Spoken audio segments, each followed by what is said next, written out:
part of what feeds that hunger. You've got to develop a sense of urgency. Aurelia said, stop living your life like you have 1,000 years to live. In life, you're either here today and you're gone today. If there's something that you want to do and you can't do it all at one time, do just a little bit of it. I like what Robert Schuller says. He said, by the yard it's hard, but inch by inch, anything is a cinch.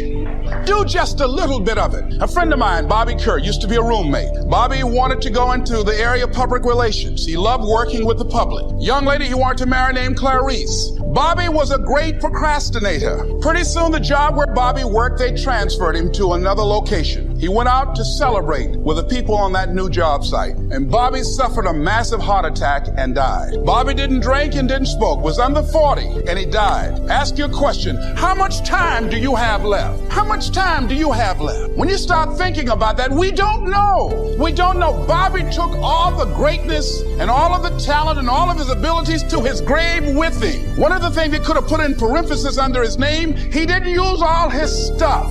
And most of us do that. Most of us don't use the stuff that we have brought into the universe. And we want to make a conscious, deliberate, determined effort to start living life with a sense of urgency and using what we've got, using ourselves up, sharing what we brought into the universe to share. Because if we don't, nobody else will. Stop wasting valuable time, knowing that if we begin to live our lives as if each day were our last, our lives will take on a whole new meaning. It take on a whole new expression, valuing each moment that we are blessed with.